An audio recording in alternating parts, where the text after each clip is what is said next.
Hello, teachers, and welcome to the heart of lesson number 13, the trees and the test.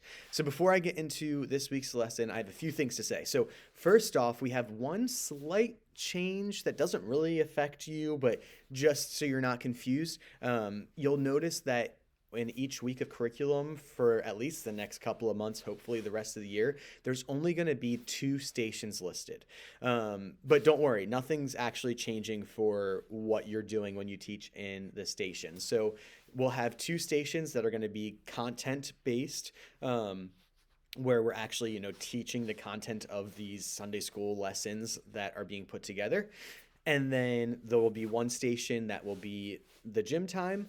And then the fourth station will be also, just like the gym, will be the same from week to week. And that's going to be a God at Work station. And the reason that we're doing that, there's actually a lot of reasons. So, one, this is something that I've wanted to do for years. You know, you've seen that at the beginning of your lessons from week to week to week for the past, whatever it's been, 3+ years. And it never really works out. And so I am just going to create a station that is solely focused on teachers, leaders, and students being able to share stories of how they've seen God at work in their lives.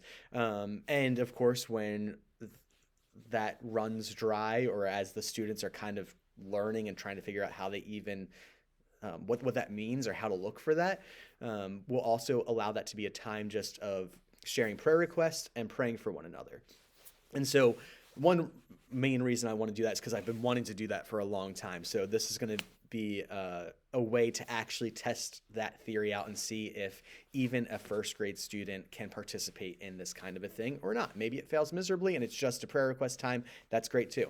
The second reason, that's another massive reason, is because writing 3 stations and figuring this out in this way has just been a very daunting task. So being able to just every week not have to write something for that station or figure out the creative activity is going to be a huge time saver on my end, because I was drowning this entire fall and not able to keep up, as you were recipients of with your late lessons. And then the last reason is because I've gotten feedback that, there's not as much time just for like a meaningful group bonding time with each of these groups that are meeting each week.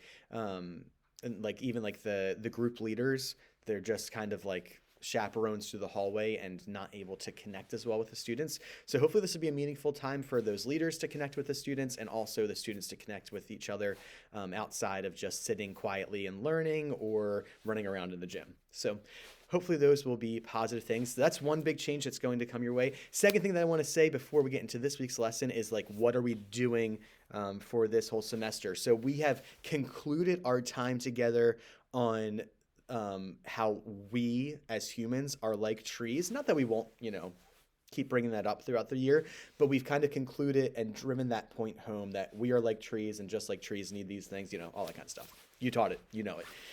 So now we are kind of pivoting a bit, and from here on out, we are going to be following still in the theme of trees, but the other side of the trees theme, which is the trees of testing. We see all throughout Scripture that there's generally a tree that appears at a pivotal time where one of God's people or somebody in the Bible is tested in some way, and they have to decide, am I going to trust God and follow him, or am I going to go my own way? And some of those are positive, some of those are negative.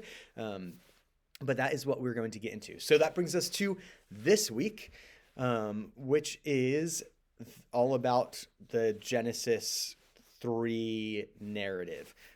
So we're actually, Genesis 2 and 3. It's a combined thing. So this week we're going to introduce the ideas, talk about the fact that there was, this Garden of Eden and these 2 special trees. Joyce's group is going to break down, especially the tree of the knowledge of good and evil, but also touch a little bit on the tree of life, but just break down like, what are those trees? What aren't they? And, what was God telling them to do and not to do when it came to those trees?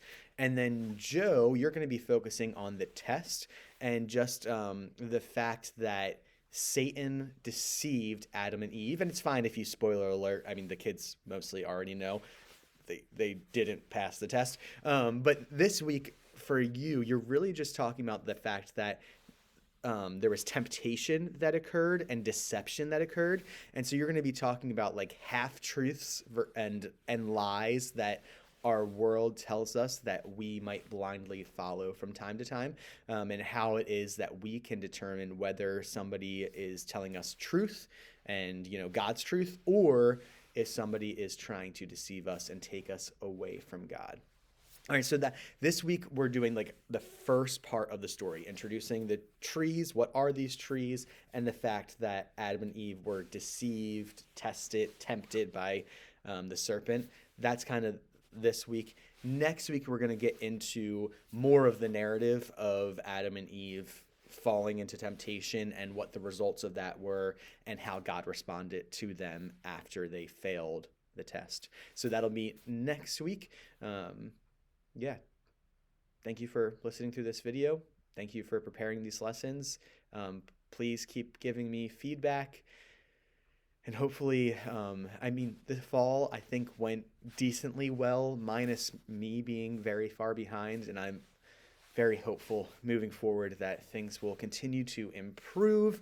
And I'd also love to give you a week where you don't have to teach, but you get thrown into the God at Work station and just have that chance as well to connect with the kids and share how God has shown up in your life over the past few weeks or months, or even that day or whatever, and hear prayer requests from the kids and get to know the kids on that level a little bit better. So if you're interested in doing that, maybe even just like once a month or once every other month, let me know and I will throw you into that rotation. Or if you want to, take over the gym one week, Joe or Joyce, just let me know and I will throw you up in the gym and move some people around. Abby Bromley, Christy Rydell, Rachel Kessler. We have other people who would love to teach a station at least every once in a while. So, all right, that's it. Thank you. See you tomorrow.